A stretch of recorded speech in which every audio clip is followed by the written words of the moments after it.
everybody. We are back. Today I am with someone that I'm super psyched to have on the show, a really good friend, and also someone that I find to be just a super inspirational business person, artist, and a great creative force in North American music, and I'd say even global music. So with that, Jesse, welcome to the show. Hi, Ram. Thanks for having me.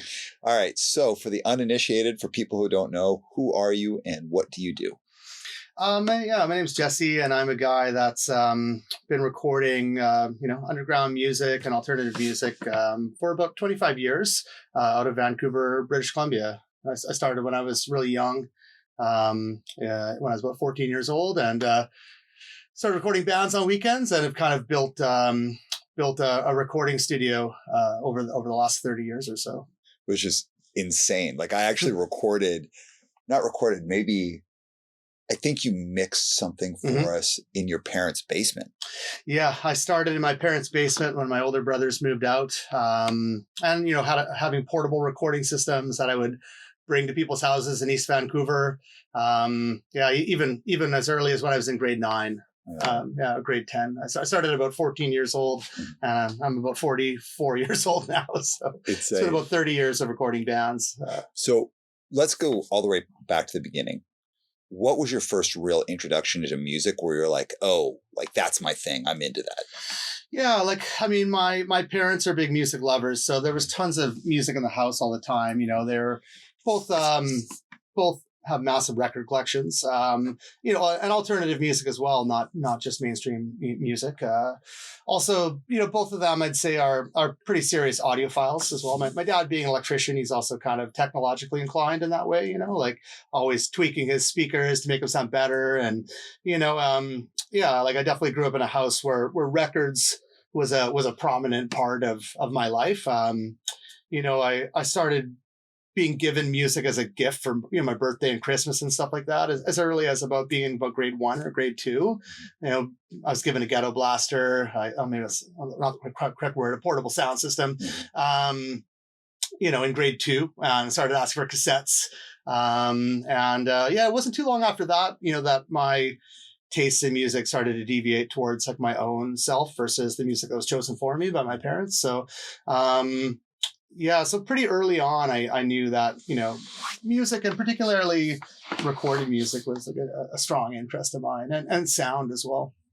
How did you make that leap from being someone who just liked music, like, oh, I'm a fan and, maybe even have this specific kind of music, to actually saying, oh, I want to understand and actually do the recording, the engineering, the producing? For me, it was like, there's a couple of pivotal moments. I mean, I started taking piano lessons in grade 2, just because we had a piano in the house and I just would like to tinker on it. And, my parents got me some piano lessons once a week, so I started learning some of the, basics of music and music theory and stuff like that, and just playing an instrument. Also in school, elementary school even, they had a simple band program that you could participate in. I played the drums or something. But what really... What started to kind of connect sound and technology together for me and music was, on my original portable sound system, it had like a little graphic EQ, a 5-band graphic EQ, and I remember discovering Metallica and Justice for All. I was in grade 5, and actually, my good friend Andy Dixon, who's 1 year younger than me, his older brother had subscribed to the Columbia House Music Club, if you'll remember, where they'd send you the cassette once a month, or a CD we had cassettes. And if you didn't like it, you'd have to mail it back. Otherwise, you'd keep it and you'd be billed for it. And he'd subscribed to the hip hop selection of the month, but they incorrectly sent him the heavy metal selection of the month, which was Metallica and Justice for All, which was a brand new album at the time. And I remember, Andy getting that album, and his brother's lazy. He's like, I don't want to mail it back. You kids, my little brother can just have the record, it's fine.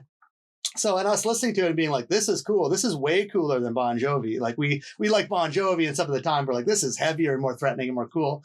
But I'm like, but where's the bass, And I remember just like playing with my graphic EQ and trying to turn up the bass and being like, I still don't hear the bass. Like, where is it? And I remember just sort of making a connection, thinking like, there's something wrong with the sound of this record. I love it, but I'm missing something. And just thinking, how do I fix this little problem? And that was maybe my first kind of connection that technology could somehow affect your perception of music, you know? That is an insane story. Yeah. And for anyone who's not listening, or anyone who's listening who's not familiar with the story, this record, And Justice for All, is like really famous for having the bass basically not be present in the mix because of the tragedy of Cliff Burton passing away and then getting a new bass player, but the band feeling, I don't know, how would you describe it? Like a lot of grief around it. I think it could have been like, I often wondered if maybe Jason Newsted just wasn't a very good bass player. They decided to bury him in the mix, because sometimes when we're working with a musician that's just not quite as good, especially in the analog days where the ability to edit someone's performance was far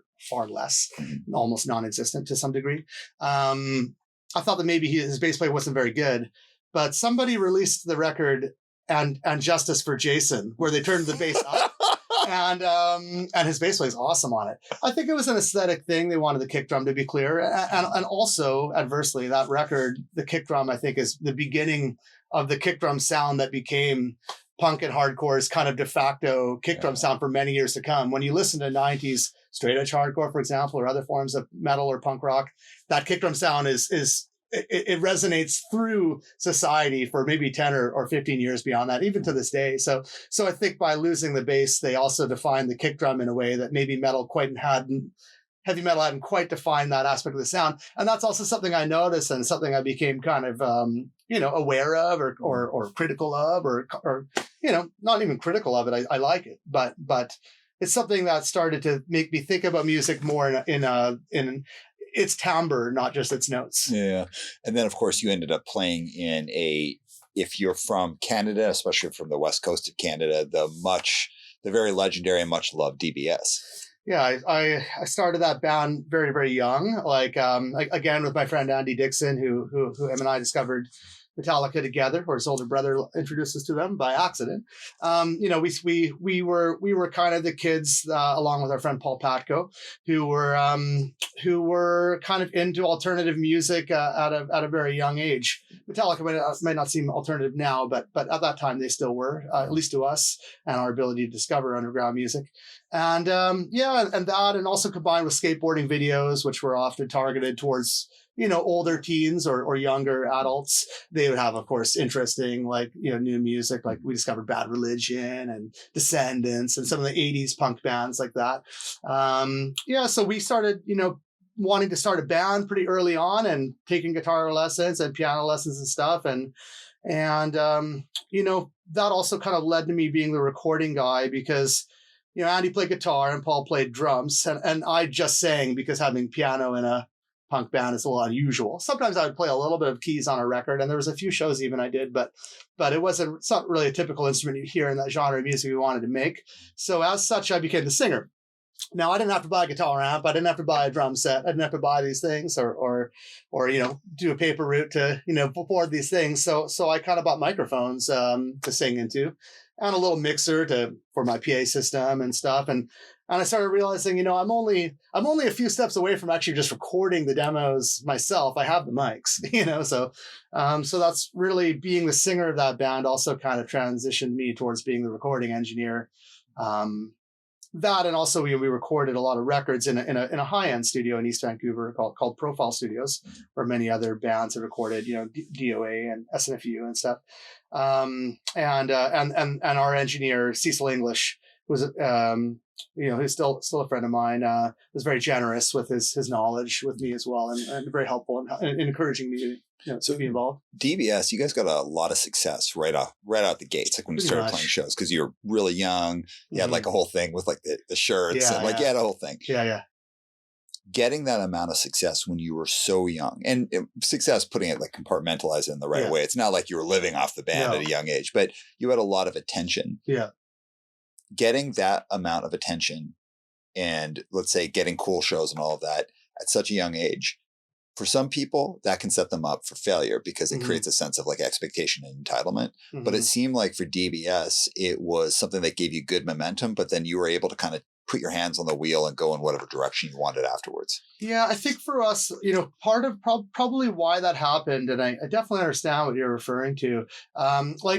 it's funny because as we became more popular, opportunities, to do the more mainstream kind of things were presented to us, like to sign to a bigger label or maybe play these kind of festival shows with more like mainstream, like Canadian rock bands, like versus like punk bands.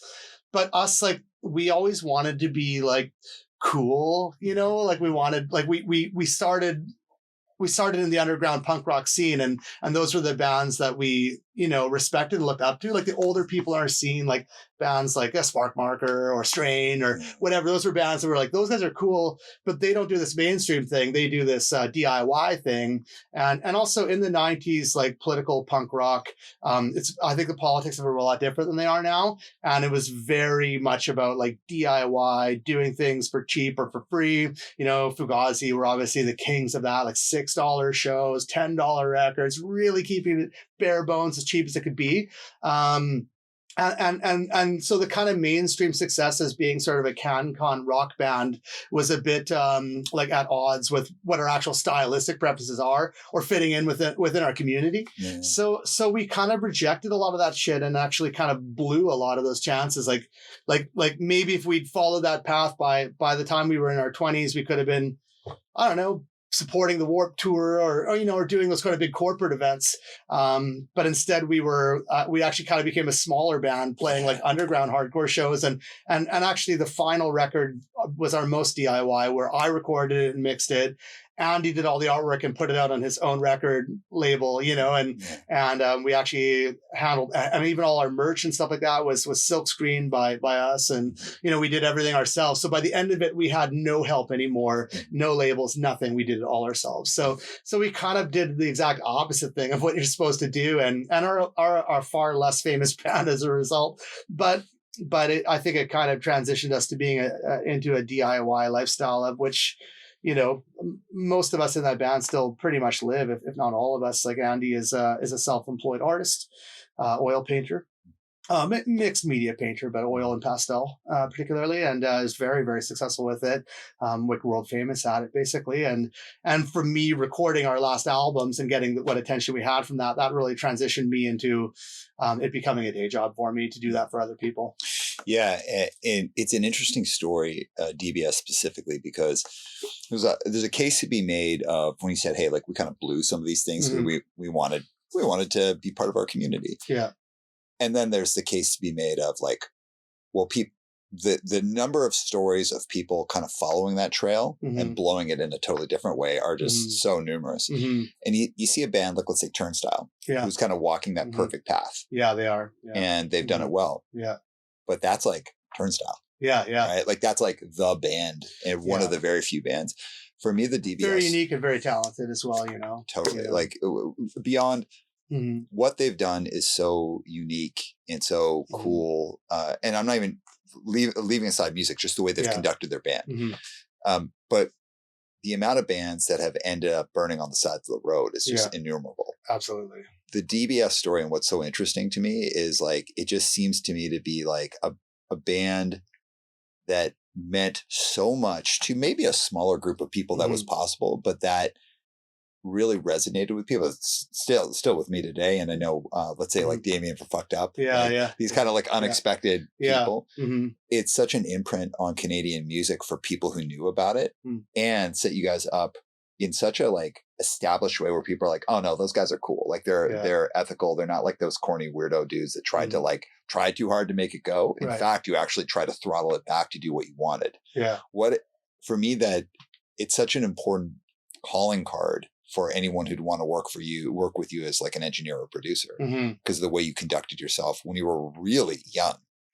Well, that carries through my work as a producer too. Like there's lots of paths to being a producer or a recording engineer or studio owner, which of all those things.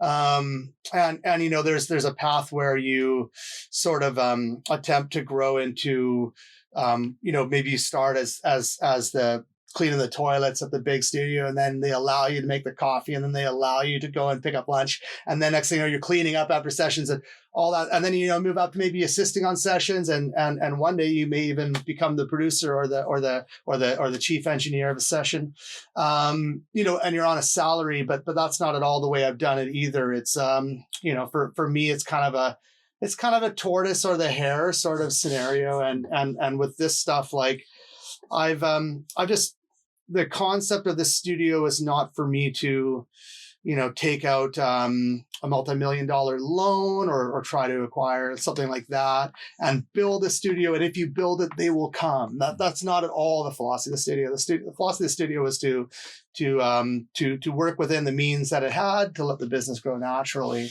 and just kind of fulfill also a need in my community. Like I think any business if you're looking to start any business, market research should be your first thing you do. Like you look at people, like a good example right now would be Elon Musk, who is successful in some businesses, but is not having financial success so far with Twitter, because he hasn't done the market research to determine what is required to make that a successful business. What he thinks Twitter needs to be a successful, profitable business does not appear to be what it actually needs, or what the consumers or the users of that platform seem to need. So in the case of the studio, I was recording people in my parents' basement for $8 an hour, which is what I got paid at the coffee shop, and that was actually above minimum wage at that point in time. That was minimum wage in those days, $5 an hour or something, or $6. But like I had all these guys on my street, down the street, making hip hop records, guys playing in punk bands, guys playing in crappy metal bands, high school metal bands. And I just record all of them. And I just be like, I'm going to record your band. It's going to, your expectations have to be tempered as well. You're not in a big studio. You're in my brother's bedroom who just moved out, So if temper your expectations, but I'm going to try. Yeah. And also we don't have to temper our expectations of what performance could be, because I'm still here to help you achieve a good performance, but sonically we'll see what happens. Yeah. Also utilizing like technology that was reasonably new at the time, like meaning computers and digital recording, which was still new technology in the 1990s and actually quite young. Now it's very, very mature. But, where other people were sort of holding on to expensive analog formats, which surely sounded better at the time, I was being like, I could take this compromise. And also that's what you're paying for as well. Like you're paying for a slightly compromised product, but we can work on it together and make it good. And get paid a small amount of money, but then everything I earned as profit, I reinvested into it, and still basically do. Well, since I think we're kind of naturally getting to the space of being an engineer and producer, for people who don't know, because people come to this podcast from all sorts of different backgrounds, could you tell us the difference, or really what is an engineer, what is a producer, and then also like a bit about like owning a studio, because it's not the space you own, it's like basically like the brand of the studio, right? Yeah. So technically speaking, being an engineer is the actual ability to operate the equipment, whether that be software or hardware. It's the knowledge of when to use microphones, which microphones work on which sources. This is a whole field of expertise. And being a producer is kind of more about the people side of it. It's about helping people with their performances, helping people with their sounds, maybe giving advice even onto the songwriting aspects of it. And particularly if you're working on pop or hip hop music or modern R&B music, you might actually be creating the songs that people are rapping to. In the case of that, where the creation of the backing track is so vital to the song. Like for example, you might not have a band, you might just have a backing track and you are rapping. Right. So that in that case, the producer is almost the songwriter. But in the case of rock music production, it's kind of more like you help the song be better, but it could also be helping with performances as well. Like it could even be coaching people on a psychological level. People have anxiety, people have nerves, people have concerns when they're in the studio. It's sometimes a sterile or unfamiliar environment, which people are not used to creating in. So by, you kind of can help people, guide them through that process to make sure that they achieve their goals. Yeah. So talking about like the studio space, so like if people say like, hey, Rain City Recorders, they think of this building. Yeah. But Rain City Recorders, like you've been all over the world recording bands. Rain City Recorders is more of like, and again, I'm going to use this term just so it's more generalized towards people. I know you don't use it for yourself, but it's like, it's not the studio space. Yeah. It's the brand. Yeah, it is. It's and we've kind of also done that from the beginning in a way because, like, well, for a few reasons. One is that we are renters here. Real estate in Vancouver is incredibly expensive, so there'd be a great argument to be an owner of this space, but that's not within any of our means to acquire it just because of the sheer expense of real estate in Vancouver, particularly commercial real estate of the size that we need to record a band. Potentially people that work here could maybe afford to own an apartment one day. Even that could be a stretch. But in the case of the brand, we're looking at a job where, creating these records, whether that be on the engineering component of using the microphones and utilization of the technology, or the producing elements of dealing with it on a personal level, this is highly subjective. So it's not about your knowledge of the microphone that ends up being the end results. It affects it. And the technical know-how of the equipment surely affects the end results of it. But it's also sort of the stylistic intent of the implementation of that technology. So for example, I know what types of microphones were used on certain records. If you came to me and said, oh, this music is supposed to sound like Louis Armstrong, I might have a concept as to what they used on him. I might know it's an RCA 44 microphone because I've seen pictures of Louis in the studio, or you might say, I want it to sound like Metallica and Justice for All. And I'll be like, I have a concept as to what the kick drum on that record sounds like. I've thought about it. And I might not know exactly which microphone they used on that session, but I know generally what type it is. So when it comes to the brand of the studio, it's about a couple of things. One is either about the originality of the subjective decision making that I or we who work here have gone through to arrive at the products that you've already heard, or it is about the trust in that we will understand what you mean. When you come to me and say, Jesse, I'm looking for the vocal sound of Louis Armstrong and the kick drum sound of Metallica, I might have a concept, even though that's nonsense, I would have a concept of what that means. And for other people, they might not know where to start. So the brand is kind of like, it sort of exists in my own brain, but also it exists in like the trust of the customer to know that we're going to do a good job. And all arts are subjective. It'd be the same with graphic design, like if you came to me and said, I want the branding of my company to be sort of like like an Apple commercial.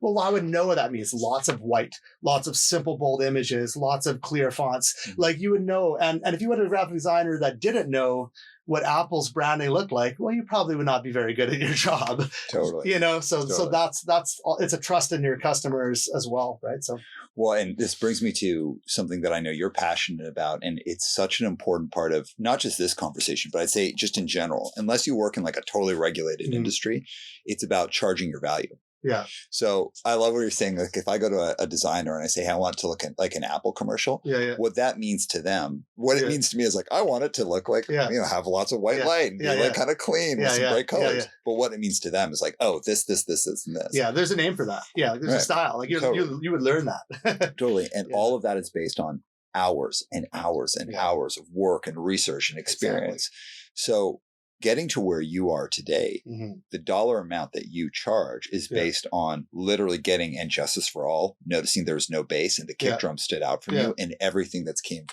come from there. Yeah. So what's your philosophy or your perspective on how people can understand and charge for their worth and also like insist upon it? Yeah, it's a really difficult thing, especially in the music industry of many industries, but the music industry is obviously victim to disruptive technologies, and it has been since the beginning of recorded music time. Disruptive technologies is basically the name of the game. And we've been arguing about this for decades, right? Like a perfect example is sometimes you'll still see the old image is home taping is killing music. Yeah. It's a picture of the cassette, right? Totally. Famously, the Dead Kennedys, who, for those who don't know, were a very famous Californian punk band, Jello Biafra being the singer, who was incredibly articulate and smart guy. They actually printed their own cassettes that said, home taping is killing the music industry. We've left the other side blank so you can help. That's what used to be on the Dead Kennedys records. But that's where we're at now. We're at a place where the money from recorded music has been completely sucked out.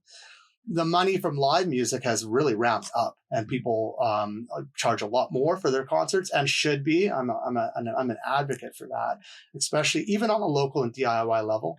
And on a recording level, we're in a tricky spot because we're making the music that is heard, like consuming media is the name of the game. When you're listening to a band on Spotify, or you're checking out their Instagram page and hearing a blip of the record, that someone has recorded that, someone is behind that. And someone who is often not very well credited is behind that now, because unlike in the days of CDs or LPs, where you flip over the back and you say, produced by Bob Rock, people became household names. Now you're like, you just listen on Spotify and you have no idea who did it, right? Yeah. So it's becoming increasingly difficult for producers and engineers to charge their worth because of not really having a lot of recognition for what they do, but also the product themselves being so cheap. Like, it's been a race to the bottom. Like, how much music can we give you for how little money? Yeah. And we're at a point where we're basically at every song on earth for $10 a month, which is a very, very, very low number. So that translates directly into the perceived value of our worth, because the amount of money that you're going to make off of creating the product that we give to you is not great. That said, if you do not have a great sounding record that generates a buzz across the internet and across all media platforms, you don't have a packed show. People aren't going to see you. If your record is not good, no one is going to like you. Yeah. So, this is vitally important. So we're at a point now where it's very difficult to monetize the product that we sell, because it's hard to notice a direct dollar value out the back end of it, which is where it's created. Making a record is essentially an investment in your band's career, but it is not one that is, very well, very, very easy to calculate what your actual, dividend that you receive from it would be. So how we do it here is basically, there's some things we insist on here. Everybody who works here gets a living wage. And I insist upon that. We don't pay minimum wage, we pay a living wage. And that is not the same number. That's $10 more an hour than what our government thinks currently in British Columbia is a livable wage, which is not livable or sustainable.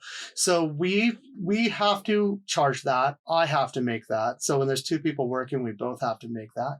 And then there's the rent on the space. And that's pretty much where the dollar sits. So in other words, the profit margins of that are very slim, but everybody who works here is treated properly and actually gets a living wage. So what are the alternatives to that? I guess I could pay people minimum wage, and then I could make more profitability and then run a less ethical business. That would be the alternative choice for us. But I choose not to do that, and prefer to instead just work extra hard and try to let people kind of see that the money that we charge is worth it, because of the product they get at the back end and the care that people put into it and the attitudes of those who work here. Because do you want to work with people that, feel shitty every day because they're not being paid what they're worth?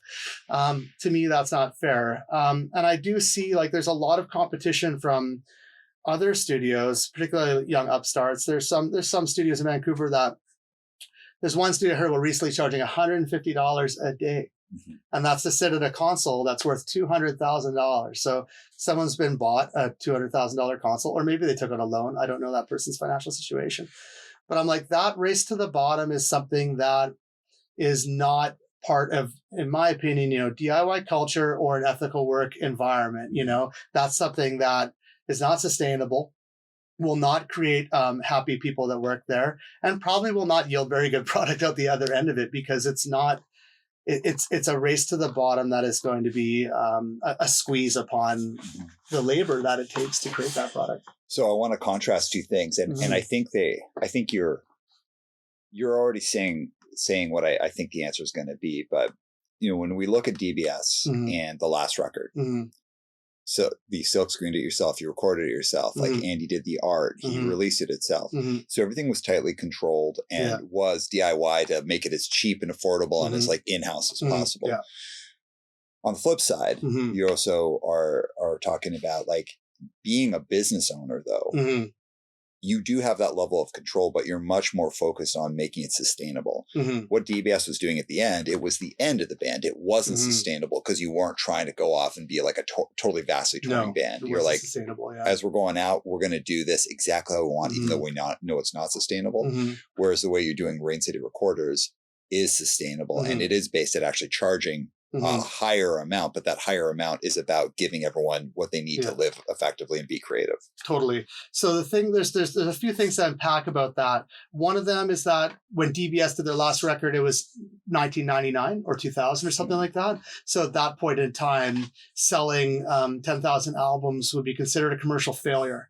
Now that'd be considered a commercial success within the realm of underground music, within the realm of alternative punk or hardcore. If you sold 10,000 records, that'd be insane. That's very good. Right? For us, selling 10,000 records might be a failure to us. So that's a different thing, and that's to unpack. And there's something about that is before streaming. That is before, this sort of musical demonetization of recorded products that's been going on for whether it be by the industry's choice or not. I think it's more by the disruption of the technology that's created that. So we exist in a different place now. Also, in those particular point in time, that was still the concept of punk and hardcore shows being like, they're $6, they're $5. Now, last time I've been out, which is recently, shows are often $15, pay what you can. So look, if you got a job, if you make a decent living, if you're going to go spend $50 on beer at the show anyways, maybe $15 is a very fair price for 3 or 4 local bands, but it's also pay what you can. If you're broke, we're not turning you away from the show. If you're literally broke, say so, no shame, come to the show for free, fine. Music and art should be for everybody, but those who have money should pay a little bit more to support the bands and the artists that they appreciate. So that's one thing about it.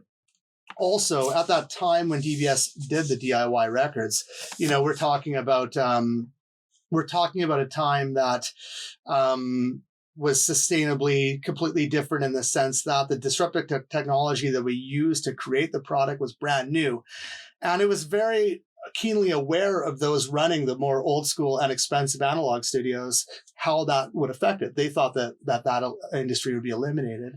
And in a way, they are right. Many studios closed because the advent of Pro Tools and using software, which enables you so much. Like, for example, now you pay $10 a month to Spotify or Apple or someone like that to have every song on earth.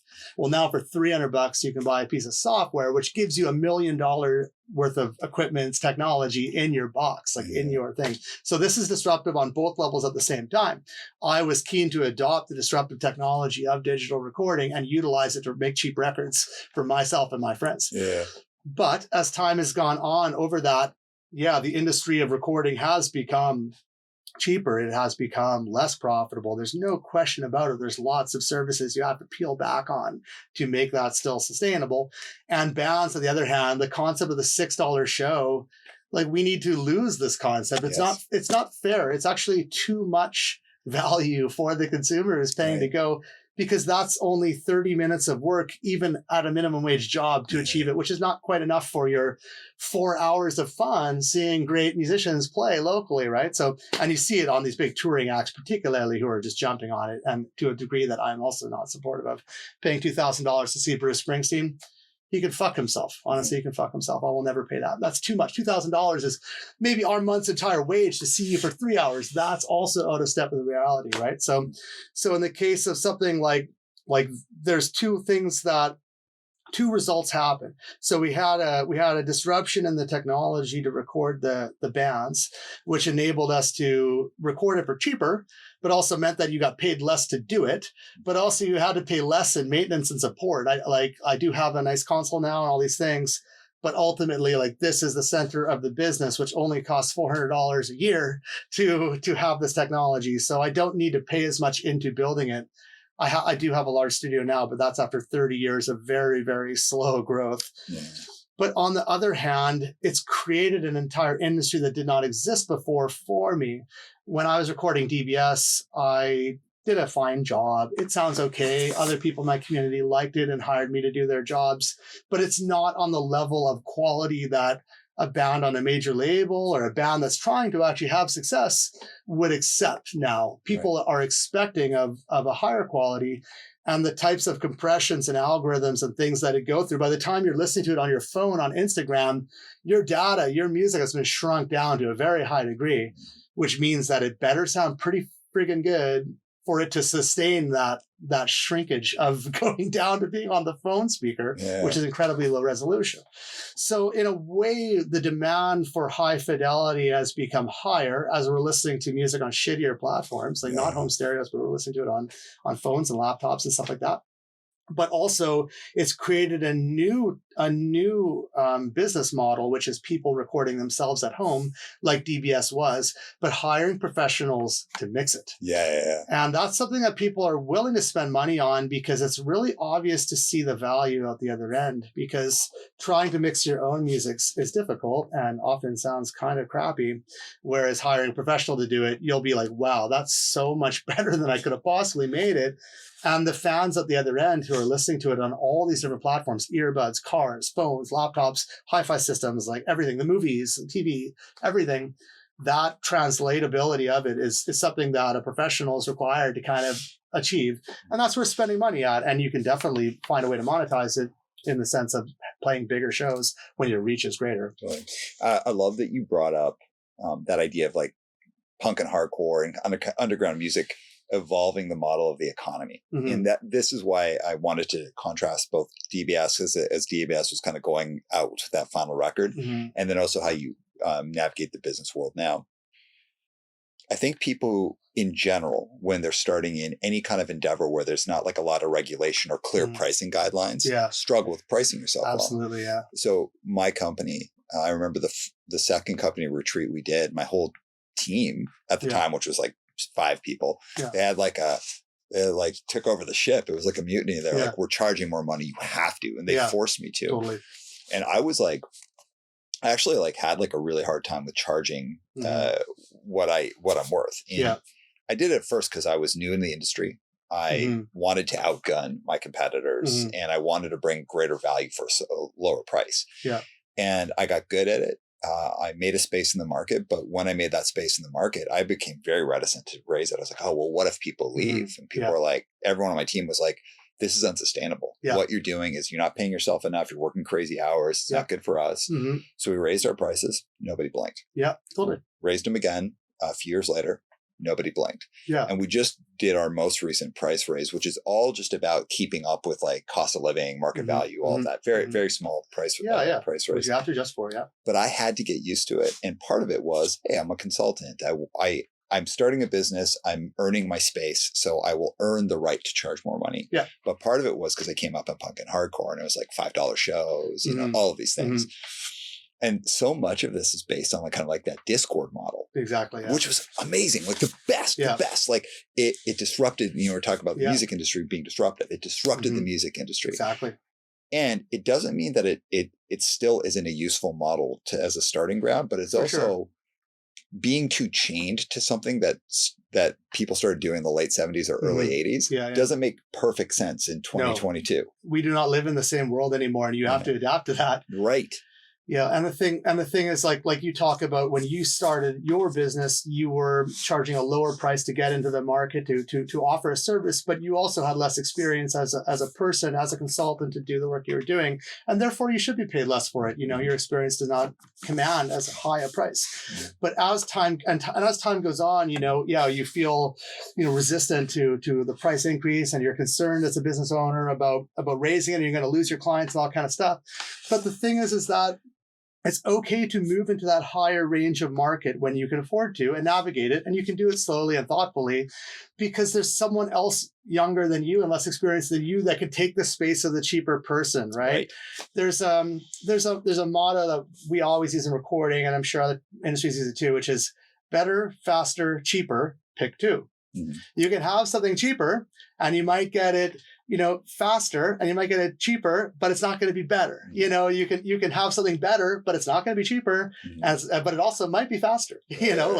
I'm faster and better than people that are less experienced than me, but I'm not cheaper than them, and that's fine. You don't want to live. We're not looking to live in a society where everything costs the same and everybody has the same experience level. Like what you're essentially talking about is sort of a communistic like style of society. And that's not how North American life is or works. That's not how business operates here. It's not how politics works here, or the monetary system. So, you're operating within a capitalistic society where there's a range of services and a range of quality and a range of prices. And although that system is, increasingly showing its flaws, and I think there's so many flaws that would probably be an entire other podcast episode to get into, what those flaws are. I'm sure we are all thinking about them because it's pretty mainstream to understand what this sort of whether you believe in trickle up or trickle down economics or whatever. We're at a place where things are very dynamic in that part of society, but within operating business, that is money in versus services provided, we're at a place where, in my opinion, charging as little as possible for as poor a service as possible is ultimately like what I think of as the McDonald's model. Yeah. McDonald's is the most profitable hamburger restaurant on the earth, and it's not because it's the best hamburger; it's because it's the cheapest hamburger. So they've thought themselves, how can I make a burger so cheap and still have people willing to eat it? Mm-hmm. I'll mow down the Amazon rainforest to get there. I'll do whatever I have to do to make it as cheap as possible. But for me, when I want to consume a hamburger at the wage that I make, I'm going to go to the mom and pop restaurant because I know the quality's better. I know the staff gets paid more. I know it tastes better. I can appreciate the quality. And obviously that's at my particular level of wealth. There's people that can't afford to eat anything but McDonald's, and that's a whole other topic of conversation. But we don't want to be necessarily the McDonald's of recording, I guess is what I'm trying to say. Well, yeah. And also like you did something there that I think is important to notice. Like it's okay to talk about making money, not you, but like we do live, and I'm not talking about political systems, but we do live in a society in North America that operates on a capitalistic system. Yeah. And whenever I start talking about this, not whenever, very often when I'm talking to people who come from like a background of any kind of creative space, and it doesn't have to be punk and hardcore, it could be painters, it could be anyone. When we get into the conversation about money, it almost always goes like, well, the system's flawed and it's broken, or people are like, oh, these billionaires. It's like, yeah, but listen, we're not billionaires and we don't run the system, but what we are creative people who are trying to figure out how to make a proper living wage for ourselves, build businesses.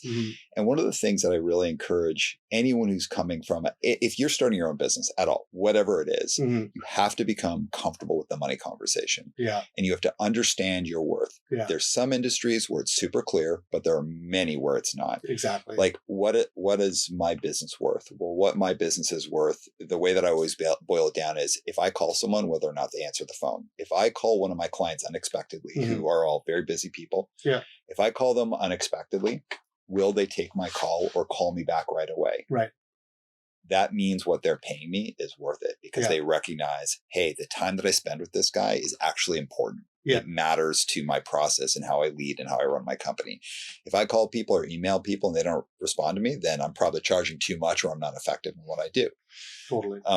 When I think of creative people, music, art, whatever, or anyone starting any kind of business, knowing your value is the most central thing. And there's tons of things like charging a lower price to build an audience, totally. But there's a lot of things that I fundamentally disagree with. So for example, exposure as payment. Yeah. That is bullshit. I agree. And you've mentioned this when you were doing your pre-call, like unpaid internships, things like these are bullshit ways where people are being manipulated for their creative, their work, all of these things. They're being taken advantage of people. So anything you want to share on that, your philosophy? I do. Yeah. Like, earlier on in our career, in the previous studio I used to work at, we used to take on unpaid internships and those people were there, by choice, and they wanted to do that. And I understand the argument for that. But there's a point in that I feel like you are doing labor, and labor is worth money. And the problem with a lot of businesses doing unpaid internships is that they're exploitive of those who are doing the internship. They're expecting incredibly long hours, incredibly stressful jobs, or even to be belittled. There's a culture in recording where you're supposed to, it's almost like I think it sort of comes or is maybe similar to chef culture, where the chef screams at you and belittles you, and you are a cook trying to like screaming you to chop the onions faster or some shit like that. To me, there's no scenario where I'm screaming at anybody. I don't scream at my interns. I don't make them work for free. There are some scenarios where, like in this case, I'm actually taking on, I feel like a hypocrite because I'm taking on an unpaid internship. It's a young man from Belgium whose university has directed him to come work for me. I've done a few records in Belgium that were very, very successful. And as such, I'm the university where they have quite a good one of recording in Belgium, in Brussels, has sent 2 interns now to learn from me. And I have to sign a waiver agreeing that I will not pay them anything. So that's a different model. This is the university saying, this person as the final project is to actually work in a studio for 2 months and to literally learn how we interact with people, like the things that they can't teach. Like they can teach them how to use the microphones. Yeah. This guy needs to know how to run a session, how to do the timing. So in this case, I am. But to me, I just see it and you see it happening in the film industry a lot too, where people are expected to work at highly skilled jobs for minimum wage, and they're not working for me.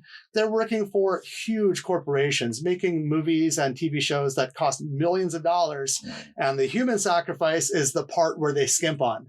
They don't skimp on these other aspects. They don't skimp on what maybe some of the other staff are getting paid. Maybe some of the people that the companies that stand to profit off of are getting paid. They skimp on the human aspect of it. And that's where I think in the arts, we need to, it's a fine line between putting your foot down and saying, hey, this is what I'm worth. This is what my value is. And maybe potentially losing the gig. But also I've found that you can really be surprised in that maybe your customers actually do value your work and appreciate that they've done it the cheaper way and want to have the better way. When they've picked their 2 values of the 3 that I described, which is better, faster, and cheaper, maybe they've picked better and faster, and cheaper was actually not the value they picked out of you as a person they're hiring to do the work. I like to think that my clients choose that. And again, I don't charge as much as possible. When you call me, I don't think to myself, oh, how much can I squeeze you for? How much can you afford? But often it started to kind of become obvious to me at some point in time that, oh, my clients are actually mostly more well off than me. And some of these bands get paid really well. Like I record bands that get paid thousands of dollars per performance. And we're only charging hundreds of dollars per day. So this is not necessarily out of line with that model. In the case of the music industry, it's just kind of funny because I feel like the product we create, it's not well monetized. So it ends up being your success that we create that becomes the product. And that's what's really difficult to kind of, it's hard to put it on a balance sheet. But the bands are starting to also understand that too, because I have more and more clients that come to me and say, man, I love the sound of that Turnstile record. Those guys are doing really well. They're headlining major festivals in Europe. They're crossing over not just from punk and hardcore, but they're crossing over into mainstream music as well. Like people are working out to Turnstile at the gym. Who don't even listen to punk, and I'm like, well, that record did not create itself. And anybody who has any idea how records are made, which is most bands, can listen to that record and say, this was made with a great care and attention to detail by somebody who is also very unique. Like the thing about that record, it doesn't sound like other punk and hardcore records. It's cleaner. It's prettier in a way, but it's also, but still cool. And it's a record I like, even though I can appreciate that it's flossier in a different way.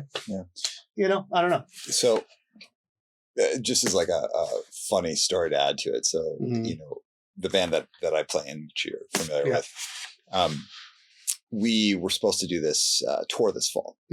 And we had, kind of like all booked our time off work and everything. And shortly before the tour came, the conditions of the tour changed, and they cut our pay down to 1/3 of what we were initially offered. And I talked about it with the guys, and we were like, this is just not right. Like, we can't do this. And our drummer, who's like quite a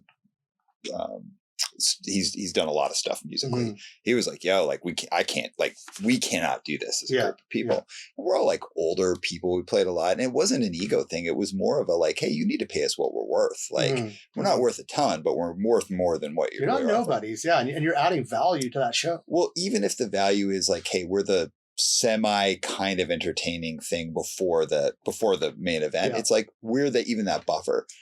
But the thing that I really thought about was like, hey, this isn't a short amount of time. This is like 3 weeks of my life. Yeah. And that means I'm not going to be with my kid. I'm not going to be working. I'm going to be doing all the stuff. Yeah. Yeah. So we went back and we're like, no, like you're going to have to pay us this amount, which was still low for us in the first place. And they said no. So we passed on it. And one of the things that kind of came up in that was well, if you do this tour, it's going to set you up for other tours. It was kind of, and it wasn't an inaccurate conversation. It was if you do this, it will lead to other things. But also it's like, I'm 48. Yeah. Music is not how I make my living. Yeah. I want music to just be fun and be plugged into like just feeling good and doing that. And do I want to play like huge shows and do like big festivals? Of course I do. Of course. But do I want to do something? Do I want to go on a tour for 3 weeks and get paid some totally insane little amount of money for it that feels wrong? Then no, I don't want to do it. Definitely. And I don't think the band that offered us was wrong. I don't think the booking agents were wrong. No, it's a choice. But they're choosing the wrong audience. We're all just established musicians, grown adults. We run businesses. Yeah. They were pitching the idea to the wrong audience. Yeah. And what they wanted was an experienced band that had a name. Yeah. But they wanted to pay us like an inexperienced band that had no name. Yeah, exactly. Yeah. And one of the things that I think is like, and you hit it perfectly. When I started my company, we were the new kid on the block. I would charge way less than I charge now because I'm trying to get in the door. But now if someone was like, hey, we'll pay you X, like, what I charged 6 years ago, I'd be like, absolutely not. And nobody's wrong in that. I don't think it's wrong if people want a deal, but if you're asking an established entity for a deal, you're barking up the wrong tree and you're being unintentionally insulting to them. Whereas if you offer someone who's not established and trying to like build themselves up a smaller amount, that makes sense. But you shouldn't bargain with that person either. You should pay people what they're asking. Well, I think we've arrived then at what the answer is to the question we're debating, which is that as you get bigger and as you get more successful in your business and more experienced, to occupy the space of the inexperienced is a disservice to them and you. Totally. Right. So you are an experienced musician. You have a pedigree that's worthwhile. And when a band comes to town, if there's a headliner that I kind of like, but maybe wouldn't definitely see them on their own, and then there's an opening act that I also really like, or maybe I've heard they're really good and I'm curious. Well, that's value added. That might be the difference between me paying like it's $30 or $40 or $50 to see a touring band often now these days, even within the alternative music space. And for me to pay out the $35 for the ticket, if there's two good bands, one of which I kind of I've always wanted to see, but they're not my favorite band, and then an opening band that I'm really curious about and I've heard are awesome live, well, that's going to tip me over the scales as the consumer, as the customer to buy that. And for you as a band or in any business working for too cheap a price, well, now you're operating the space of the 20-year-olds that maybe have no pedigree and have no, and have no value to that. And also the cost of living gets more as you go up. You have a dependent, you have a child, you have a business, you have a house, you have things that are needed to sustain your adult life in the way that you've worked hard to achieve. So it's the same thing for me. Charging $150 a day for me to work for $15 an hour is taking away the space of a kid in his basement who charges that's all it's worth. Totally. That used to be me. Yes. And when I used to charge $8 an hour 20 years ago, back when that was minimum wage, like $15 an hour is now in British Columbia or whatever it is, it's somewhere around there. It's back then I was not occupying the space of the big studio. I was offering a worse product for a cheaper price. Yeah. And that was people would choose the the cheaper and the faster, but they're not choosing the better. Yeah. The better was reserved for the bigger studio. So again, these two aspects have been chosen, but not all three.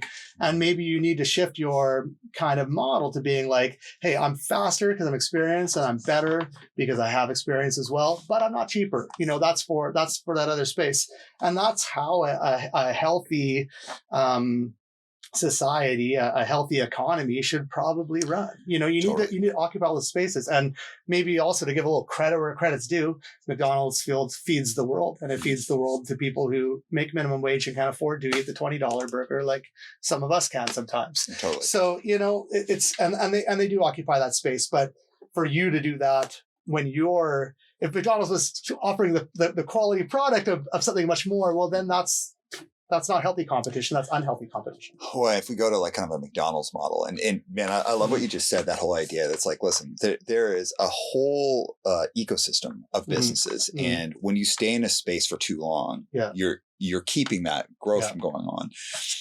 Going to like more of that McDonald's model, I'll go to something that Chris from Kerr said, Chris Collion, who's just a really inspirational guy to me, really, really smart, cool dude.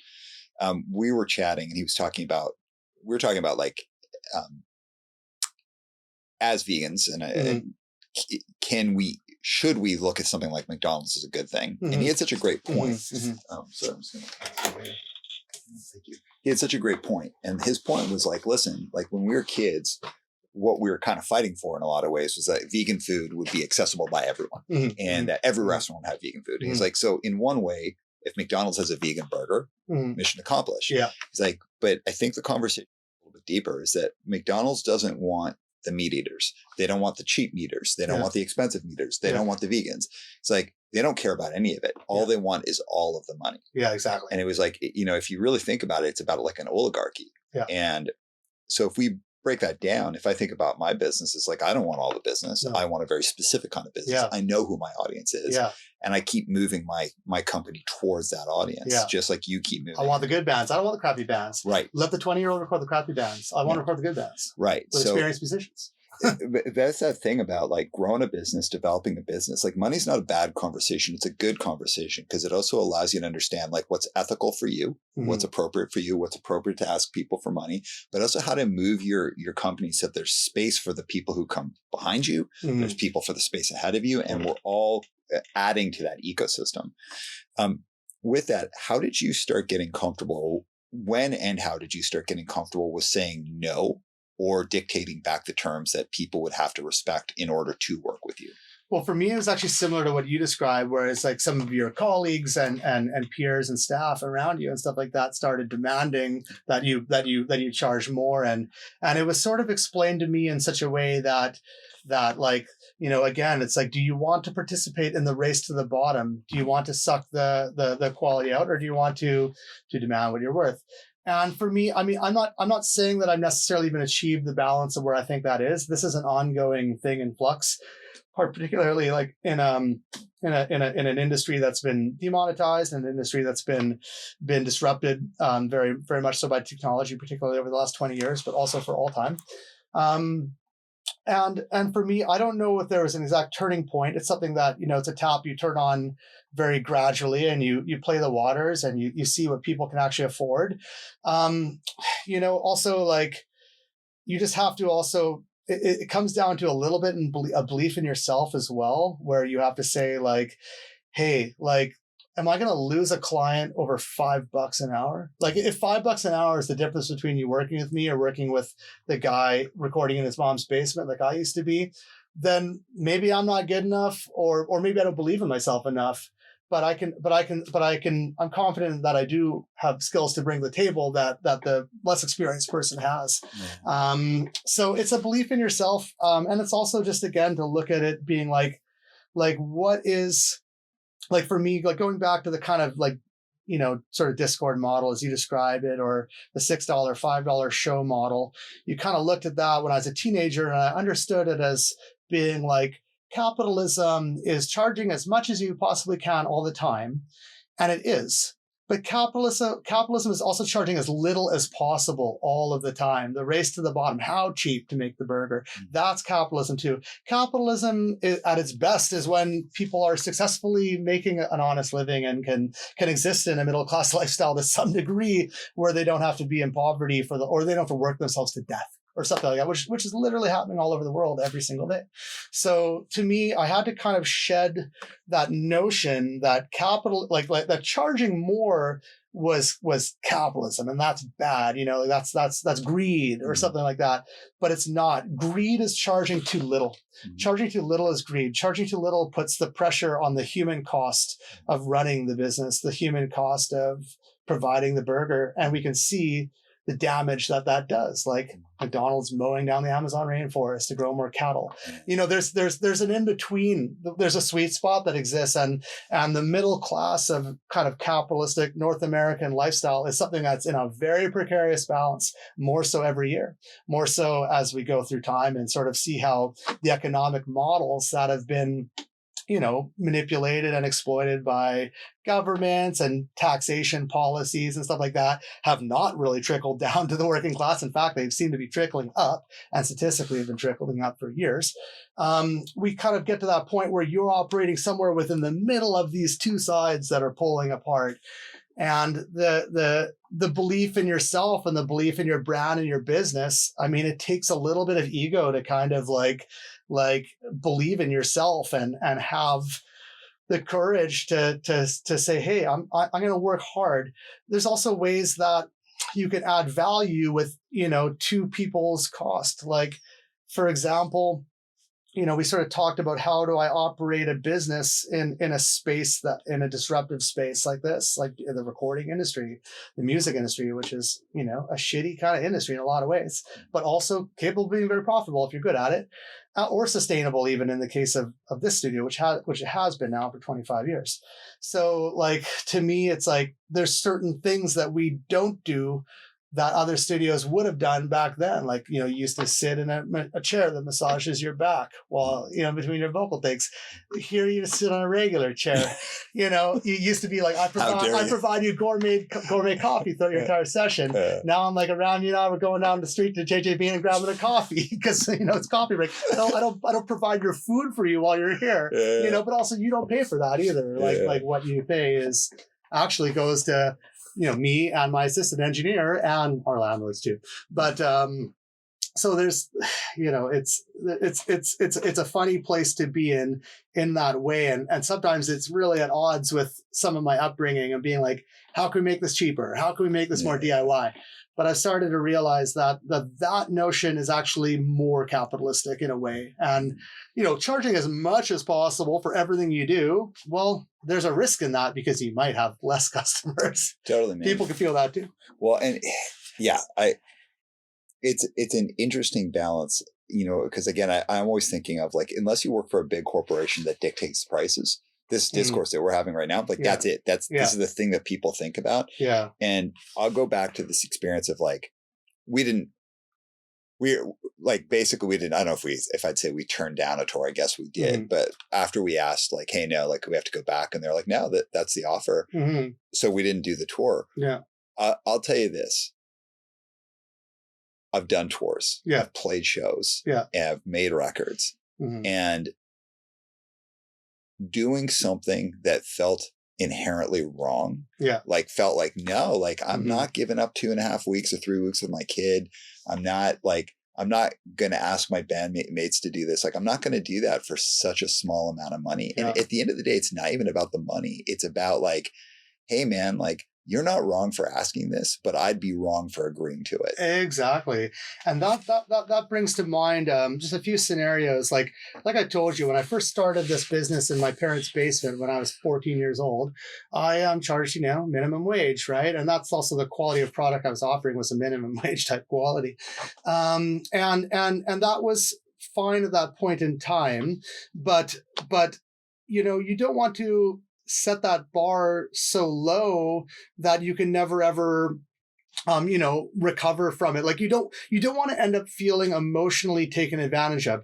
For me at that point in time, I did not feel taken advantage of by offering such a cheap rate, because I was like, I could work at the coffee shop I could work at, or I could work in my studio, and I'd rather do music than coffee. Yeah. So it's for me, I didn't feel emotionally bad about it, because that was the price that we agreed upon. Yeah. And the only times I've ever felt like I got ripped off by a client or a friend, working in the studio, was when I worked for free, or when I worked for a price that I didn't feel comfortable with. That was the only time I ever felt bad. And that was probably one of the only times I've ever actually even lost a client or lost a customer, was just because the balance wasn't right. I didn't feel good about it. And then therefore the project actually didn't go very well. And out the other side, no one was really satisfied with the results, including me. So you can work for less money. You can work for cheap. If your value is less, by all means, work for cheap. Get your experience, get your foot in the door of business. But you have to be psychologically okay with that price. When the hip hop guys down the street that wanted me to help them make their beats were happy to pay me $8 an hour, I felt good. When they'd leave at the end of the day, they'd be like, oh, cool, man, we got to hang out, make some beats. And this guy helped us with the technology that he's good at, and helped us, understand like how to get a rap in clear and on time. And it's like, I helped him with that. And I felt good about it too, because I was like, hey, that's one less day that I'm not doing what I did want to do, and one more day when I'm doing what I do want to do. And as that time has gone on, that number has changed in my mind too. Like for now, if I was going to work for you for $10 an hour or $15 an hour, well, if I agreed to do that, there's a scenario where I could agree to do that. But if I agreed to do that, I would have to be okay with that and not carry that through the session. Like if my best friends came to me and said, Jesse, I've only got $15 an hour to pay you, but I really want to make this record. It's meaningful to me. I'm hoping you like the music. And if it was my bestest and oldest friend and they came to me with that dilemma, I'd say, if I felt like I was okay, and if I loved the music, I'd say, yeah, let's do it. Okay, fine. And then I wouldn't complain about it. I wouldn't carry that with me. But if I was just chewed down by somebody that didn't want to pay my normal rate and I wasn't comfortable with it, I'm not doing a service to anybody. They're actually better served by somebody who's comfortable with that price. Totally. And people are never wrong for looking for a deal, because that's just the way we're raised. That's competition. Yeah, totally. Competition. But you as a business owner and as someone who's doing something, like you're out on your own, people aren't wrong for looking for a deal, but you can be wrong for agreeing to it, because your ability to sustain that is going to be very short. How you feel about it psychologically and your end product isn't going to be strong. Let's shift to something. Yeah. So one of the things I think about a lot whenever I think about just people I know who are engineers and work in this space is there's kind of like two clear paths. And I'm sure there's more than that, but there's like one path you already identified. It's like you go to school for it. Yeah. You're cleaning the toilets at a studio. You're kind of working your way up until you get there. But another path is, hey, like what happened to the bass on Injustice for All? Like, oh, check out that kick drum. And then figuring it out along the line. Your story is the person who didn't do the traditional go to school, engineering school, all that. You just figured it out along the way. And in many ways, the people that I love speaking to the most are the people who don't ask for permission. They're like, oh, I want to do this, I'll do it. And okay, here's the traditional path. There's nothing wrong with that, but I'm going to do it this way, my own way. So if I'm thinking about your story, so much of it is about something's presented to you, like getting a Justice for All from your friend's brother, and you went with it. DBS, you went with it. Like these things, you just went with it, and you've turned it into a career. So how did you get that comfortable with just figuring it out and making it go? Well, I mean, let's speak positively for a moment about the Discord model. And for those who don't follow punk and hardcore in this podcast, like, it was a DIY record label that provided amazing quality records and amazing bands at really affordable prices, cheap shipping, cheap shows to see the bands. There was a great model, and through the 90s, they were very successful and sold hundreds of thousands, if not millions of records. But that model also, taught us some really positive things, which is that you can do it yourself. You can do it, if you are passionate about something, you will want to put the work into it. And for me, like, I didn't follow the traditional model because my experience was already exceeding of the earlier parts of what one of those programs would have been. Perhaps the programs, like the recording programs, could have expedited my knowledge of that, of the art form or of the technology. But in the case of me, because I started so young, like I first started hanging out in recording studios when I was 12 years old. Like DBS started when we were 12. Yeah. I spent the summer of 7th grade, I spent in a recording studio recording my first underground punk rock album, so like 1992, right? So for me, like I already knew about the process. I already knew about the etiquette or the conduct of running a session. Not to say that those people that taught me are exactly the way I conduct myself, but they have they were both nice people and positive people and people that I had fun. I felt good leaving the place, right? I think that's key on any business. Again, going back to a restaurant, if you feel good when you're leaving there, maybe you're going to come back. If you feel crappy when you're leaving there for any aspect, you're not coming back. So this is a service-based industry, first and foremost, beyond the technology, beyond the creativity. It's a service that we're providing to people. So anyways, the service aspects of it are something that I already felt like I sort of keenly understood from being involved in it. And I think that that's actually maybe potentially more difficult to learn than the technology itself, which if you're passionate about technology, you'll probably be able to figure it out. Also, there's the internet, there's books, there's everything there's any number of ways you could learn the experience, especially with software. I mean, start screwing around with a piece of software, you will figure it out eventually. That's how software works. The learning curve's kind of steep, and then eventually you start to crest and it becomes comfortable. That's Photoshop, that's video editing software, that's everything. That's Excel. It's like that, there's standards that you learn. So for me, I think it was like, because I already understood some of the more difficult parts of it, which is, conduct and the people skills part of it. The technology of it was just something that I had to learn to get in my way. And also I felt like I understood a lot of the art aspects of it.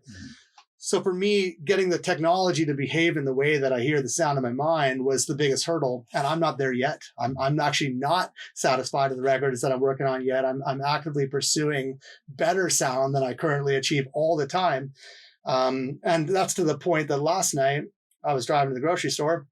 I listened to the record I mixed yesterday. I listened to the record I mixed last week, and I noticed how yesterday sounded a bit better than the previous week's record. So, which made me happy. So, oh, good, I've made some progress. But there is a distinct difference between people wanting to do something and people doing it. Like, think how many people that who didn't make their record or didn't follow their career path, didn't become a photographer, didn't become a painter, didn't start a business. Was it ever a choice for you, or were you just like, was it not even conscious? You just went and did it? Well, it's funny because there was, as I, I've been recording through high school, and as I started to graduate high school in 1996, I was told by my colleagues that these disruptive technologies were coming, or by my friends, even, or other people in the music industry. Not saying my colleagues, because I wasn't a professional yet. That disruptive technologies would potentially, eradicate the industry as I know it, and that I shouldn't get my feet into that. But I had the support of my community around me that kind of told me otherwise. Like, for example, Reserve 34, a fantastic straight edge hardcore band from Vancouver. It's like those guys, like, they knew I probably sucked or, didn't have my shit together or barely any equipment, but they were like, they wanted to make the record with me anyways, because there was like, they knew that I'd help them and be nice to them. And I also did it for cheap. I did it for $10 an hour or whatever. Became kind of a popular record, or it became a cult classic amongst their peers and some other people in the scene. But my community around me believed in me and supported me in doing that, and also were patient with me in my attempt to get better at what I was doing. So I think I was lucky in that way. Also, like, I come from a place of privilege. I grew up in suburban Canada from a stable household, parents with a middle class income. Like I have a greater safety net than somebody that grew up in poverty. So I was able to be more risky in my business rewards. Like I had parents that let me record punk and hardcore bands in the basement. I also had parents that subjected me to punk and hardcore at a younger age, despite the fact I did not want to hear that. I remember being 4 or 5 years old and just being like, Mom, what is this noise? She's like, it's Black Flag, it's DOA, like if you don't like it, shut up. I don't care. Go play in your room, like get the fuck out of my face. So I was also forced to listen to it against my will. And then when I was a teenager, I forced them to listen to it again. And then I forced them to listen to it against their will. Actually, I got a funny story. I'll interject. Can I add some comedy to the podcast? Recording this band, Reserve 34, the singer Matt, who I'm pretty sure is straight edge, he got his kicks off by recording in the nude. So instead of drinking 12 beers and doing his vocals, he took off all his clothes and did his vocals. And my mom came home from grocery shopping, kicked open the door, you boys want some lunch? And there's Matt, who, we're 19, he's a grown-ass man. And he's nude, and I'm there with my mixing console hanging out of the naked man is screaming his head off. So they had to be subjected to that. And just sidebar, if for anyone who's not familiar with the band, Reserve 34 were such, I would say like they're just an important band for Canada, West Coast punk and hardcore. Mm-hmm. They did something that was like that perfect straddling of the line of punk and hardcore, kind of like almost the way Good Riddance does it, like that kind of perfect straddling. Melodic and stuff. So. Yeah, but like with that level of aggression, really heartfelt. That band was so cool. The recording was really cool because it was like it was recorded by someone who loved the band and you could feel it. Yeah, it's weird. But that music cool. stands the test of time. So anyone who doesn't know about it, check it out. I don't know if their stuff's online, but I know, gosh, my friend Drew re-released all their stuff on 10-inch a few years ago. I remixed it for that. Once I got better, they came back to me and I remixed it for the record. Yeah. When it got a vinyl pressing 5 years down the road, I'd become better and I fixed it. What was the name of the label? Specimen 23 or something like that? I can't remember. I have it. It's up there somewhere. But check it out, though. Reserve 34, and shout out to those dudes. And thanks for all of that great stuff. And the record was called Rain City Games. And when my old partner Stu named the studio, he named it after the record. Which was the first full-length record I ever recorded. So amazing. Yeah, that's kind of a little bit of a piece of history. But, all right, so let's go into the last part of our conversation here, because it's something I've actually experienced with you as well, is when you're in the engineer seat or the producer seat or both, and you've got a band, there is a leadership component of it, right? You've got these people who've spent weeks, months, or even years writing something, and they come to you and they're putting it in your hands. But also those people spent weeks, months, years arguing with each other over how things should sound. So you get a group of people or even one person who comes in to record something, and there is a ton of psychology that's involved in that. Getting the right take, keeping people in the seat, keeping people on track. So if you're thinking about from the lens of leadership, how does that play into how you work with people? Yeah, so for me, this is kind of really this has a equatable component in the film industry, as a lot of other things in the recording industry do too. So in the film industry, the director, as best as I understand it, I don't work in that space, but the director is kind of involved in the artistry of the shot, like the framing of the shot and how this is going to look and be perceived by people. But the producer is in charge of the logistics of the shot, making sure that the right staff and the right timelines are being met so that the shot is a success and operates within the financial requirements of that day and that particular moment in this film. Now, when we think about the producer role, like I talked about earlier in the interview, that's sort of often seen as the creative director of a recording session. But I also, because I kind of come at this from a blue collar point of view, like I said earlier, even early in my career, I'd be like, I charge this much per hour. I get paid for every hour I work. Even if it's a low wage, I still get paid something every hour. And that's the kind of blue collar aspect of me. It's sort of like a union. I grew up in a union family, it's kind of, my dad's electrician, that's kind of, this has a standardized wage that you should be paid for what you do. In this case, it's established by me, unfortunately, but or fortunately, but in the case of this, what you're talking about, that is like production. That is like, you've come to me and say, Jesse, I have X thousands of dollars to make this record. I'm like, these are the amount of time we can afford to have the staff. I can hire an assistant for 2 days, and pay her what she is deserved of that time, which is a living wage, not minimum wage. I can do all these things for this amount of time. We agree on the number, but then I feel like it's sort of up to me to kind of meet those targets. And when I see someone struggling to meet that target, I might need to pivot to have a little bit of extra attention paid to help them. Like if I'm like, hey, the bass player is not feeling it. Like I can hear the bass player is playing shitty or something's going on. I'll go out there and rather than let that crisis unfold and amplify to being like, all of a sudden we need an extra day to fix these bass parts. Instead, what you do, you're like, how can I make this more affordable? How can I make this person more comfortable? So what I'll do often, sometimes there's an easy solution, like maybe their headphone mix sucks. Like here, when you work here, you have a little tiny mixer, a very simple mixer that is for your headphones. You could turn yourself up, maybe you could turn the drums up or the vocals or whatever you need to hear. But even that amount of small technology is sometimes beyond people's technological ability to balance out a decent headphone mix for themselves. Sometimes, because everybody has a different level of experience in working in a studio. So if I think someone's struggling that way, then I will go in there and fix that for them and help them, and that might solve the problem.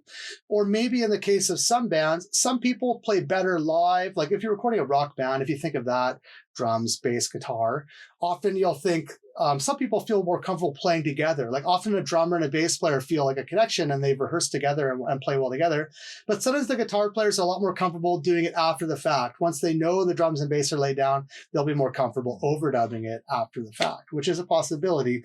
So often before the session even starts, I'll first ask people, what is your comfortability? Like let's have an open and honest conversation about what you're comfortable doing. What are your expectations of me as well? Like that's actually the first conversation I have when people walk in the door is, what are we trying to achieve in these 4 days you've booked? Yeah. Or maybe we'll talk about that preferably before we even book the session or have a sense of that, especially if they're new clients that I haven't worked with before, because everybody has different needs.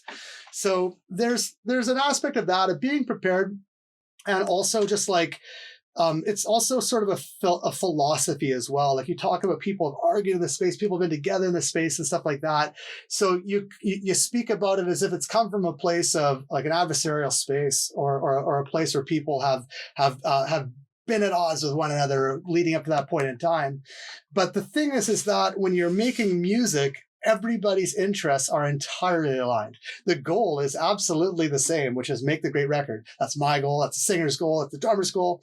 Everybody's goal is exactly the same. So if you have people that are in fisticuffs with one another, there should be a solution, because every problem has a solution. Every problem has a compromise that will meet that solution. So the compromise might be that the guitar player overdubs it next week, or maybe the drummer is more comfortable when the bass player plays them live. Let's get those two guys down first, get them done quickly, and then devote a little bit more time to the singer who's struggling. Or like you try to kind of don't come at it from a point of view like we have a problem. Come at it from a point of view, it's like, hey, we're all aligned. All of our interests are entirely aligned. So how do we navigate this? What is the time allocation to navigate that to get to the best results in the end? And when you approach it that way, people will always change their tune. Instead of being like, hey, this guy's taking too much time and burning out all our cash, screwing up his takes, to being like, hey, we got to devote more time to this guy to make him comfortable, so that way the whole record comes out the best it could be. You have to kind of change the way you look at it in a way. I think you have to have a positive slant. Well, so much of the psychology of what you're saying is about like, you're trying to give people what they want, which is make a great record, and you're just giving them different paths to doing it. Yeah. So I've recorded a number of records over my time, and every engineer's kind of got a different approach. One of the things that I've really noticed about your approach is you're really good with when to indulge someone about having like kind of like the emotional conversation, like they can kind of unload to you. Yeah. But you don't get stuck in the conversation. It's like, and either this could be either intentional or just like a natural thing. It's like, when to give someone that space, but you also know when enough is enough, and then you turn off the tap. And I can remember very specifically last time I recorded, I needed to have moments where I just kind of like really talk to you about stuff. Yeah. But also I could tell when you were ready, like, okay, we're done. And not even tell, like, you're like, okay, let's get back in there. Yeah. Or let's cut the session today. And it was such a unique thing for me, because you were really a taskmaster that understood the emotional component, but didn't let it become indulgent. Well, you have to kind of realize also it's not about me, like if I'm going to hit these points, if I'm going to produce a record, I'm going to insist on certain amounts of quality of singing or songwriting or whatever it be, timing, whatever it might be. It's still not about me. I'm still providing a service to people. And I try to remember that, like try to disarm the ego. I see a lot of young kids, this kind of goes back to recording school, where they come out and they do have the knowledge to conduct the session well, but they've kind of thought that with that knowledge comes their sort of command of the session, or their ego has been kind of prepped up by the straight A's they got in recording school. But they haven't kind of disarmed that ego to get to the point that it's like, hey, we're working with art where people have insecurities. And that can create tensions within a session where it just ends up not going very smoothly. And in the case of now, where we have this incredible technology this comes back again to the editing thing.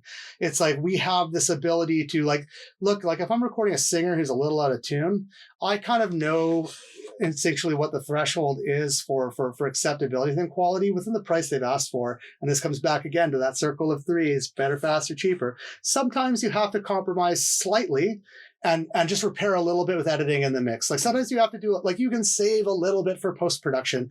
Not everything can be perfect. If you have an infinite amount of money, I suppose we could eventually arrive at perfection, but very few people have that. And in the case of art, do we even want that? Yeah. Is Chinese Democracy, is that the perfect rock album? Like that's $13 million and decades of time. Is that perfection?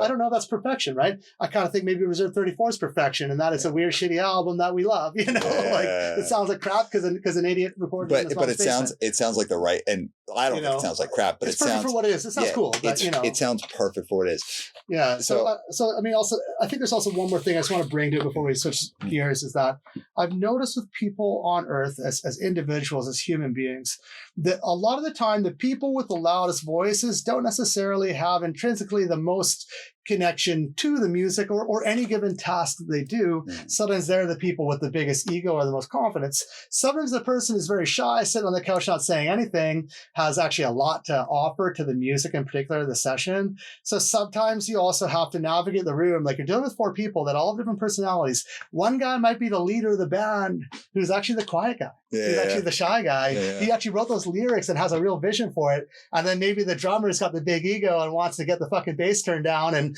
like whatever, once that guy got it, you're like, okay, he's occupying all the space when someone else has something to offer. So for me, I sometimes like to make sure, like if I'm given, Jesse, what do you think about this? Like we've arrived at this crisis moment, or maybe it's not a crisis, maybe it's just a subjective decision-making moment. And the person with the loudest voice will ask me my opinion, and I'll say, well, I think this. And then I say, and what do you think? Person with the quietest voice, like here's your opportunity to like, if you want to share, now's the time to share, right? And you have to understand how to play the room. Yeah, exactly. Know your audience a little bit. Some singers, you can horse around with them. You can tease them about their voice. So you can be like, oh, you sound like Bette Midler on this one. You can be like, you can say something funny, and they'll react to that, and that'll actually lighten up the session. Yeah. But some people will be like, oh my God, like I was trying to sing in a punk band, but he thinks I sound like wind to my wings, like it's just like, like it's just like a funny, like it depends. You have to kind of read the room, comedians are that way though too, right? Totally. Well, and empathy. It goes to the story I love to tell about you in regards to why I think, people are like, hey, should you record with Jesse? I'm like, oh, absolutely. And I always tell this story. It's my lead story about you, about it. And you know what I'm about to say. I think so. It's like, you totally know how to let the right amount of having those emotional moments and how to play the room and how to manage difficult dynamics. Yeah. But you also know when to take the piss out of somebody. Yeah. And I'll never forget, we record this record. It's like years of my life. And I'd been gone through such a difficult, terrible, painful time of my life. And I boil it all down into this record. And I remember you sitting right where you're sitting. You finish the last thing. You're like, awesome, man. So yeah, we're all done. Record's done. That's a great 19 minutes. And I was like, 19 minutes? And we're like, yeah, man, it's a 19-minute record. Yeah. And all the, like, I'm a pale guy, but like all of the blood leaves my face. And you just looked at me and pointed and started laughing right at me. 19-minute long record.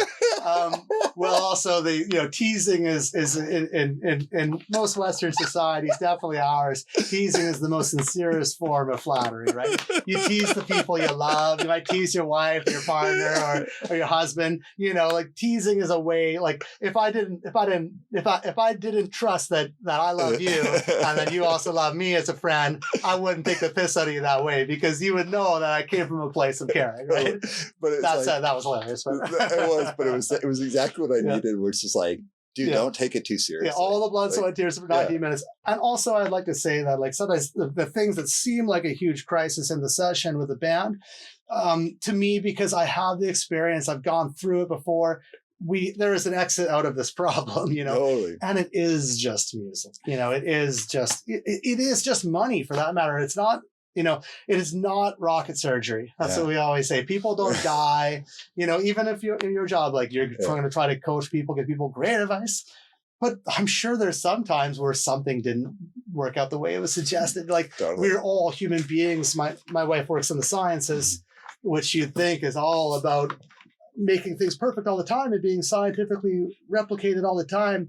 But she tells me all the time, science is about throwing things at the wall and seeing what sticks. It's way more of an art form than you think. And you can apply that, I think, to any business. Like I'm sure, going back to Elon Musk, I'm sure Elon Musk thinks he's a genius because he invented Tesla as a company and became a billionaire. But also, like, risk was involved. Like we've also heard stories about him sleeping on the floor, like of the factory and stuff like that. And personal relationships are sacrificed and all that stuff to rise up to the point that you see every other car on the road now is a Tesla, and people like Ford and General Motors said that couldn't be done, even though he came from a place of privilege, having owned PayPal before. But and to go back to that story, like what was so important about it is like, anything you're involved in, whether it's like music or whether it's like you start an accounting firm, whatever it is, it's your life story, right? It's your effort.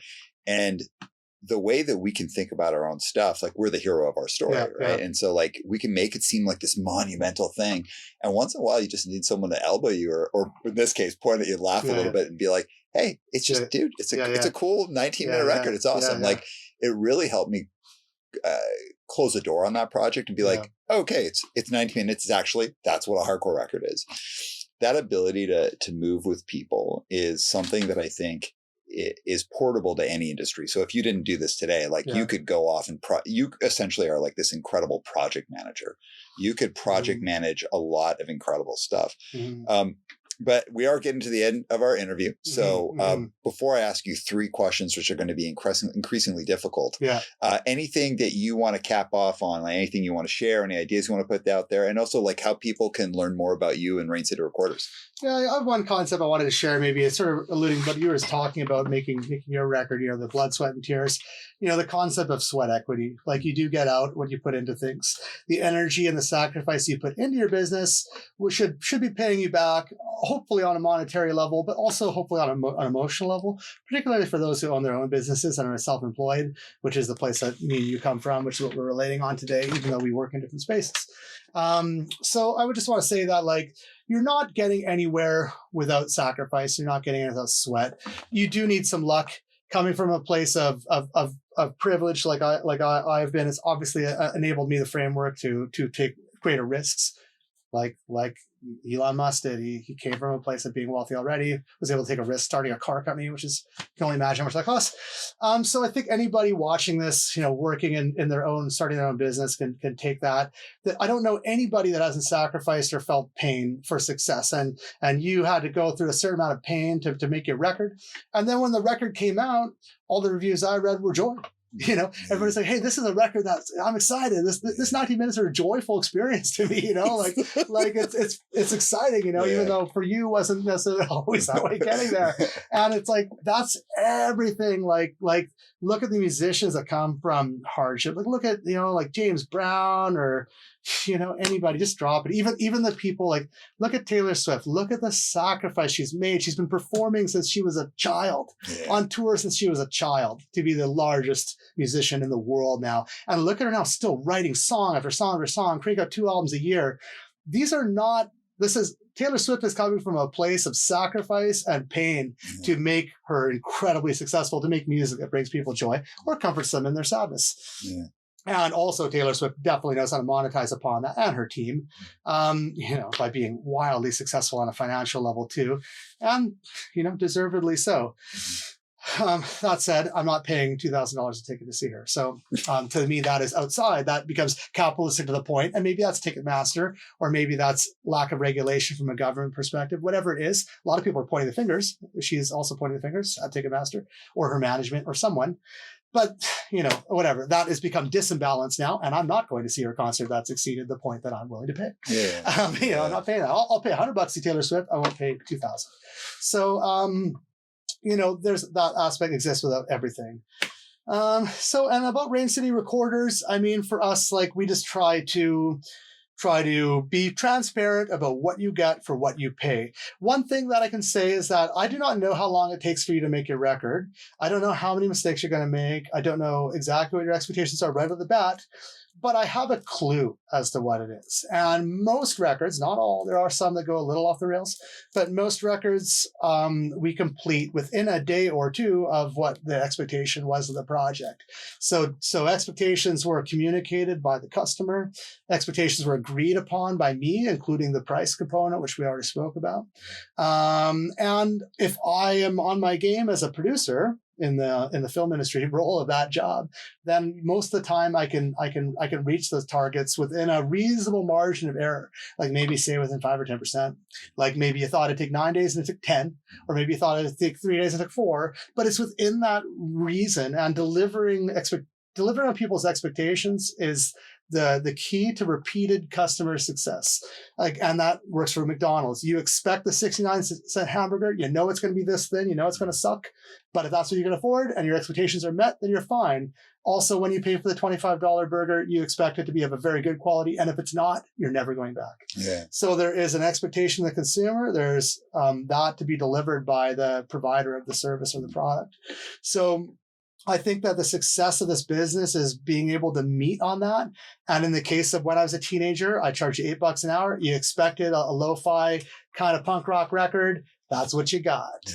But I work hard for you, and I also try to meet or maybe even exceed your expectations, hopefully exceed your expectations.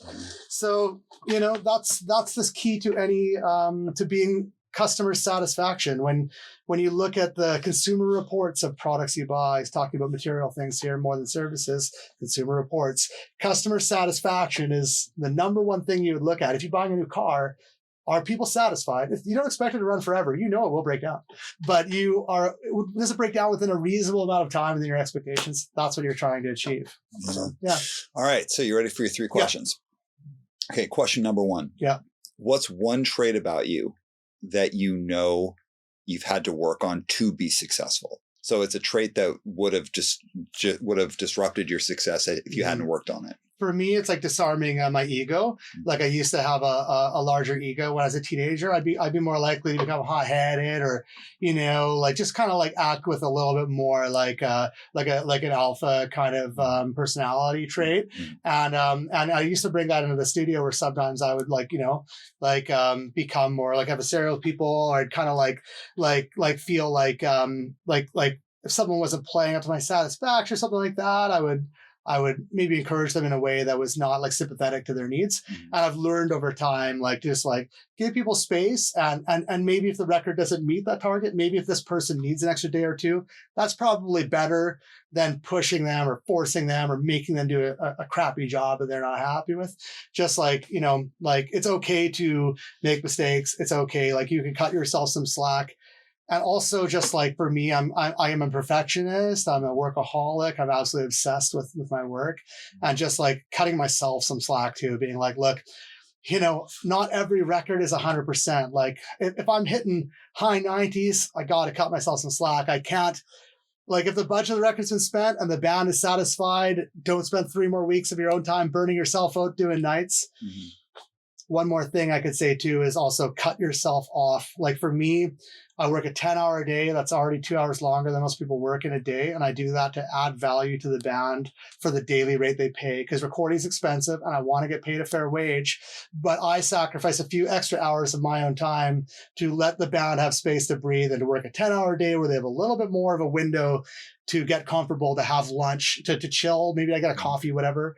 That kind of thing is important as well. But it's also important to me after 10 hours to be like, I mean, not to say I'm immune from the 12 or 13-hour day. I've done it. If we're on the last day of the record and the singer's on a roll and I got nothing going on, of course I'm going to work with you till the end of the day. Or if a band's coming from out of town and they're flying home tomorrow. But also to have a normal life within the arts community where I can go home, see my partner, have dinner once in a while, like exercise, do things that make me healthy mentally, and also to take those days off, to take those weekends off. Like, don't just burn yourself out. Like, burnout is real. And in the arts, I mean, this comes back to unpaid internships. They push people to the point they don't even want to do the job and leave the industry. Like, that's not productive. That doesn't create an environment where bigger and better and brighter people are exceeding. That creates an environment where people are burnt out and they go work in a different industry because they're just like, screw this. Totally. And you see that across like just so many industries where cool people are doing good stuff that just burn out and they leave. And you're like, whatever happened to them? Computer work is hard work. You may not be running a marathon, but you are running a mental marathon and you are hurting your hands and your neck and your eyes. You need a rest from the computer. Yeah. All right. Second question. This is going to be really difficult. Of all the records that you've done, that you actually played on as a musician, what are the three that you're the most proud of? Yeah, it's funny. I'm proud of this one that nobody ever heard. A band I played in with Joel Tong, my good friend we spoke about earlier today before the interview. We played Shout in a out band to called Joel. Yeah, Joel Tong. We played works in the film industry as a digital compositor. He's the one that taught me about ergonomics, about using a stylus so you don't give yourself carpal tunnel syndrome. BC's second biggest pumpkin. Yeah, BC. He also grew BC's second biggest pumpkin this year, 600-pounder in his front yard in East Van, first attempt. Anyways, we played in a band called Previous Tenants, which was a punk rock band. And we toured a lot and played a lot. And our drummer was brand new at the time. He was just learning. And I wasn't ever sure if we were ever a tight band. But the record came on at a house party unexpectedly. And I heard it. I was like, this is good. What's this? And I forgot it was awesome. Me. That's amazing. Like, we were a short-lived band. I forgot I recorded the record. We never got any success at all. And I heard the record. I was like, I like that. What is it? I'm like, my friend was like, that's you, bro. So that's one. The last DBS record that I made myself, that I recorded all myself, I actually am still pleased with the sound of that record. I mean, within the realms of what could be expected with what equipment and knowledge I had to work with. And and then for another one, I'd say the last Operation Makeup record, and that one would exist on that level for me on an emotional level because it was with my two of my best friends in the whole world, Katie Lappy and Anna. And, we were all going through difficult times. We were all 23, 24 years old. We broke up. A lot of us had difficult times with our lifestyles at the time, and our also personal dynamics with one another had become frayed, and we had to move, or one of our drummer moved away, and we had our band split up. Even though we had successful tours, we were on a good record label, but we made this record kind of from a place of pain. Like, I remember us like singing the record and like there being tears and stuff while we did it. Like, we had personal relationship dynamics that became frayed during it and stuff. But when I listen to that record, I always still hear the pain that was in it, but I also feel the joy in making those two people. And also the hardship we went through making it has cemented our friendship. And now it's been 20 years since our band broke up. And like Christmas morning, who do I call? Katie and Anna every single time. They're the people I call on Christmas, like they're the people I care about the most in the world. So the pain and the sacrifice in making that record cemented our relationships as friends. So that's the third most important record to me as well. Or not, that's actually not in order. That's just three that come to mind. Awesome. All right. Last one. If you were to think of any one producer or engineer that you really pattern yourself after, or that has been a huge influence on you, who would it be and why? Well, for me, my hero is Daniel Lanois, because for a lot of reasons. One, he's a Canadian. He cut his own path with his brother Bob Lanois, recording in their mom's basement as teenagers, which is who I did, or what I did, I mean. And, they were both guys that started with no gear, recorded their friends, and the friend that they recorded that became their unexpected success was Raffi. Wow. which every child has grown up in Canada listening to Raffi. Those songs are cemented in Canadian culture. Raffi was their friend, and he wrote those songs to write music that was nice for children to listen to. Brought tons of joy around the world, and Daniel Lanois, and that record, that Raffi record, got out there because every single parent bought that record for their kid because it brings so much joy to people, and the songs are so great. And that's actually how like Brian Eno and stuff heard of Daniel Lanois, became producing teams, produced U2, who were an alternative rock band at one time, and brought them to mainstream success, not by copying other people's sounds, but by being an original band. You don't have to like U2, you can like U2 or not, but those records were cutting edge in their production and sound quality at the time. And that was as people doing something their own way, doing it in a DIY way, putting art first, and also just being like a genuinely nice guy. And also as a Canadian, I also do I do look up to Bob Rock as well, as a Vancouverite and a guy that came from the punk rock scene, cutting his teeth, trying to provide better sound quality to bands who are coming from a cheaper place, recording these early Vancouver punk bands and achieve incredible mainstream success. So of course I look up to Bob Rock as well. So those are the two guys that I really look up to. I really look up towards.